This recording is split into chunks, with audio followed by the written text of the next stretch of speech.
그날 이후로 나는 아들 집 쪽으로 난 길을 돌아서 다니게 됐다. 일부러 그런 건 아니었다. 그냥 자연스럽게 발이 다른 방향으로 향했다. 사람이 상처를 받으면 몸이 먼저 기억한다고 하던가. 머리가 잊으려 해도 몸은 알고 있었다. 그 골목 어귀에 서면 가슴이 먼저 알아채는 것이, 마음이 이제 그리로 가지 말라고 신호를 보내는 것이. 나는 올해 74이다. 이 나이에 내가 무언가를 새로 배우게 될 거라고는 생각하지 못했다. 그런데 배웠다. 가족이라는 이름 아래서도 사람은 선을 긋는다는 것을. 그 선이 어느 날 갑자기 내 발 앞에 그어졌을 때 나는 한동안 그 앞에 서서 아무것도 하지 못했다. 그날은 봄이 시작되려는 참이었다. 3월 말이었는데 아직 바람이 찼다. 나는 손자 보러 간다고 미리 연락도 했었다. 전날 밤에 경호 좋아하는 미역국을 끓여 통에 담아뒀고 아이가 며칠 전 그림을 그려줬던 게 생각나서 작은 스케치북도 하나 샀다. 그런 것들을 챙겨 아들 집 현관에 서 있었다. 그런데 문을 열어준 며느리의 얼굴이 달랐다. 반가운 기색이 없었다는 게 아니라 뭔가 단단히 마음을 먹은 사람의 얼굴이었다. 그리고 그 자리에서 현관 앞에서 나는 처음으로 그 말을 들었다. 자주 오시면 부담스럽다고. 미리 연락하고 오셔야 한다고. 아이도 요즘 예민한 시기라고. 현관문은 다시 닫혔고 나는 그 앞에 한동안 서 있었다. 손에는 미역국 통이 들려 있었고 가방 안에는 스케치북이 있었다. 바람이 불었다. 차가운 봄바람이었다. 나는 그 자리에서 울지 않았다. 울고 싶은 마음이 없었던 게 아니라 눈물이 나오지 않았다. 너무 갑자기 벌어진 일이라 몸이 반응을 못했다. 그냥 멍하니 섰다가 발걸음을 돌렸다.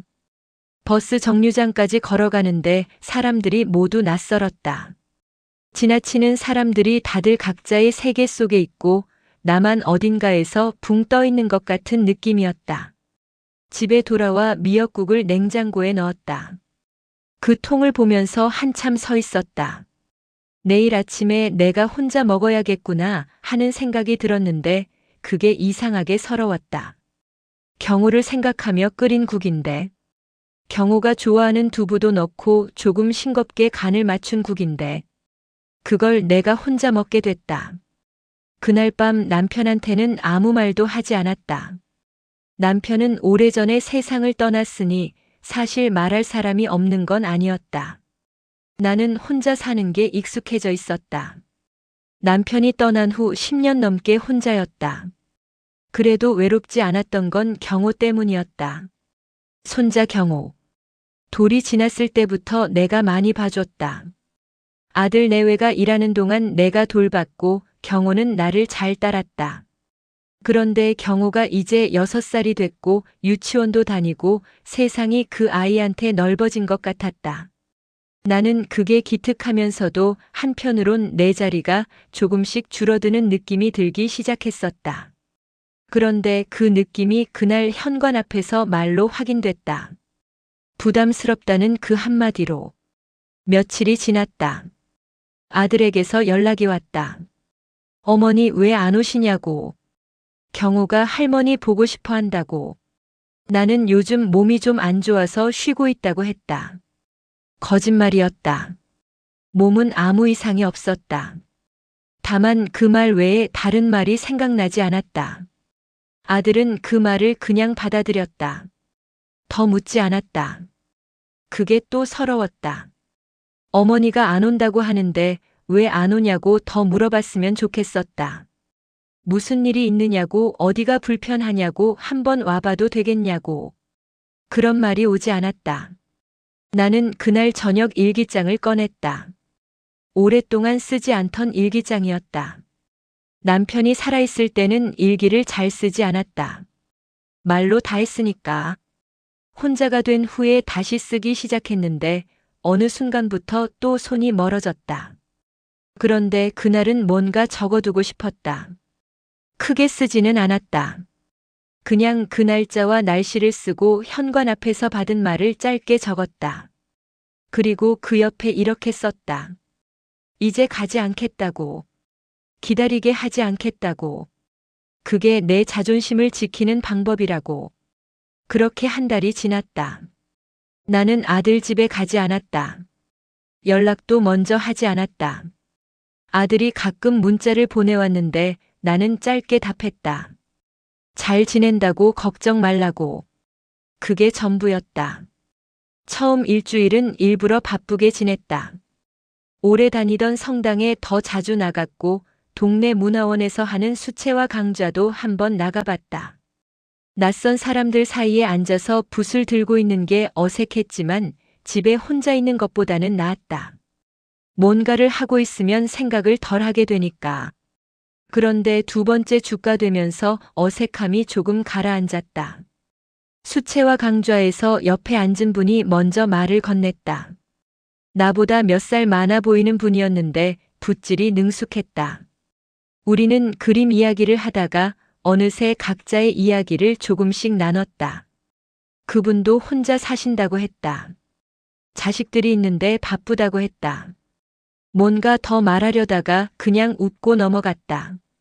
그 웃음이 뭔지 나는 알았다. 다 말하지 않아도 알 수 있는 웃음이었다. 비슷한 자리에 있는 사람들끼리만 알 수 있는 표정. 두 달이 지났을 무렵 경호한테서 전화가 왔다. 아이 혼자 건 전화였다. 할머니 왜 안 와요? 하는 말이 수화기 너머로 들렸다. 나는 가슴이 철렁했다. 6살짜리가 직접 전화를 건 거였다.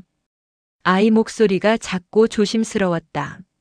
나는 할머니가 요즘 좀 쉬고 싶어서 그렇다고 했다. 곧 갈게라고 했다. 경호는 알겠다고 했다. 그리고 전화가 끊어졌다. 전화를 끊고 나서 나는 한참 앉아 있었다. 눈물이 이번엔 나왔다. 한꺼번에 나왔다. 아이한테 미안한 마음과 그 아이 엄마한테 아직 풀리지 않은 마음이 뒤섞여서 한동안 혼자 울었다. 그리고 울고 나서 생각했다. 나는 지금 무엇을 지키고 있는 건지. 자존심을 지키는 거라고 생각했다. 무시당하지 않겠다는 마음이라고 생각했다. 그런데 사실은 그게 전부가 아니었던 것 같다. 나는 상처를 입었고 그 상처를 어떻게 다뤄야 할지 몰라서 그냥 거리를 둔 것이었다. 가는 것도 용기였고 안 가는 것도 용기였다. 나는 후자를 택했는데 그게 맞는 선택인지 여전히 몰랐다. 그 무렵 아들이 직접 찾아왔다. 예고 없이. 저녁 먹고 나서 초인종이 울렸고 문을 열었더니 아들이 서 있었다. 나는 놀랐다. 아들은 들어와도 되냐고 물었고 나는 당연하지 하면서 비켰다. 아들은 거실 소파에 앉더니 한동안 말이 없었다. 나도 말을 안 했다. 두 사람이 오래된 거실에서 침묵을 나눴다. 남편이 살아있었다면 이 거실이 지금과는 달랐겠지 하는 생각이 스쳤다. 이런저런 생각들이 침묵 속에 떠다녔다. 한참 있다가 아들이 말을 꺼냈다. 미안하다고 했다. 자세한 설명은 없었다. 다만 어머니가 상처받았다는 걸 알고 있다고 했다. 며느리도 요즘 힘든 것들이 있는데 그걸 어머니한테 너무 직접적으로 말한 것 같다고 했다. 나는 그 말을 들으면서 아무런 대꾸도 하지 않았다. 맞다거나 틀리다거나 하는 말을 하고 싶지 않았다. 다만 아들의 얼굴을 오래 들여다봤다. 그 얼굴에 피곤함이 있었다. 요즘 힘든 것들이 있다는 말이 아들 자신에게도 해당되는 말이었겠구나 싶었다. 그날 아들은 오래 있다 갔다. 나는 냉장고에 있던 반찬을 몇 가지 꺼내 밥을 차렸다. 오랜만에 아들과 마주 앉아 밥을 먹었다. 특별한 이야기는 없었다. 그냥 밥을 먹었다. 그게 전부였는데 그 밥상이 왜 그리 뭉클했는지 모르겠다. 그 이후로도 나는 아들 집에 자주 가지는 않았다. 한 달에 한 번 미리 연락을 하고 갔다. 며느리와는 오가는 인사 정도였다. 이전처럼 친밀하지도 않았고 서먹하지도 않았다. 그냥 적당한 거리를 유지하는 사이가 됐다. 경호는 나를 볼 때마다 달려왔다. 그게 좋았다. 아이는 어른들 사이의 복잡한 것들을 모른다. 그냥 할머니가 오면 좋고 함께 있으면 즐겁고 헤어질 때는 아쉬운 것이다. 아이의 그 단순함이 내게 위로가 됐다.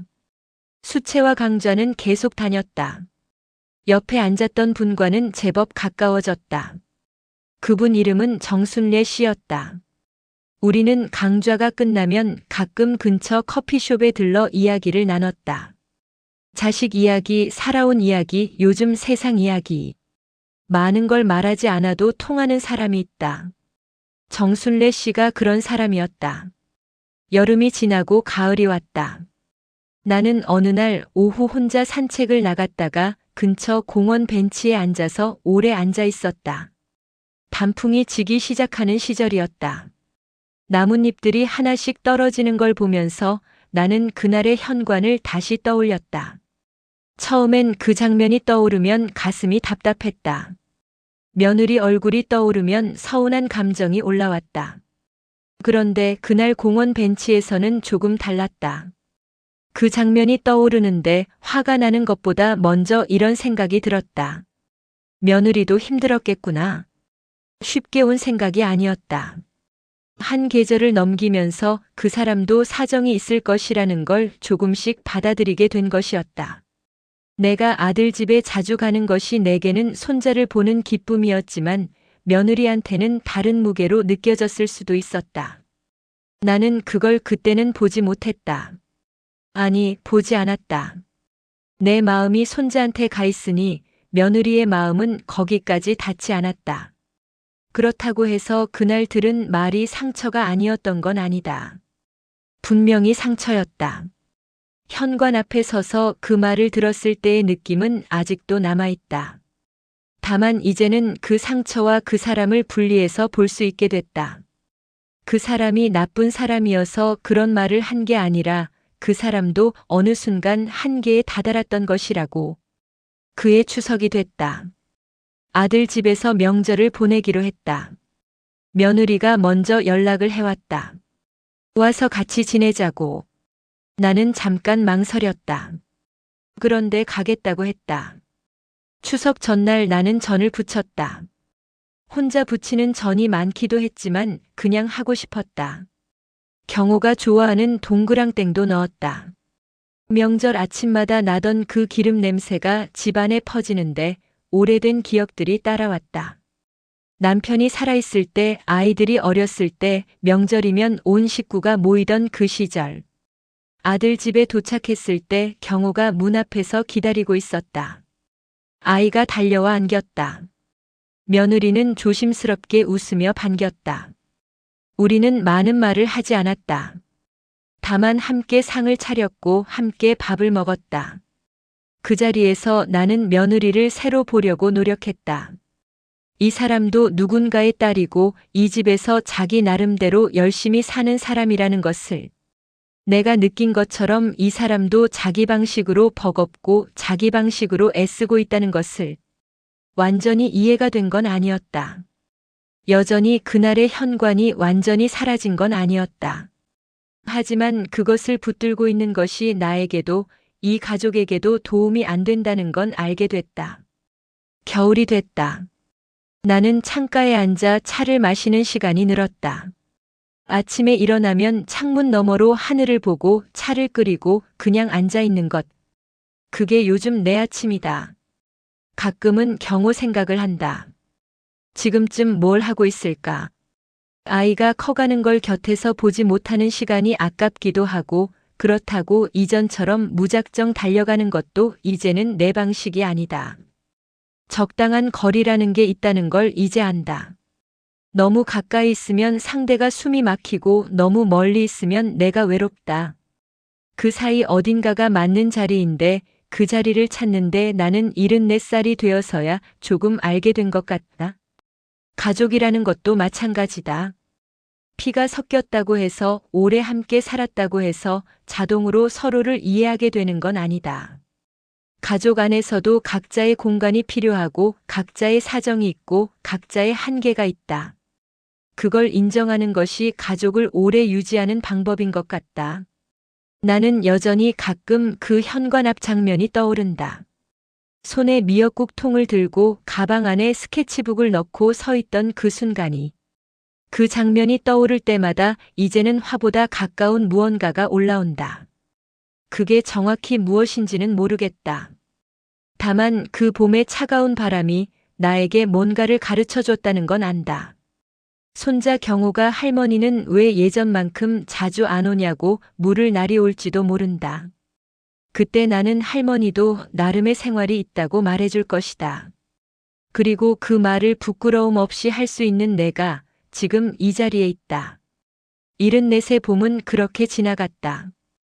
여름도 가을도 지났다. 겨울 창가에서 나는 차를 마시며 생각한다. 늦었지만 배웠다. 그걸로 충분하다.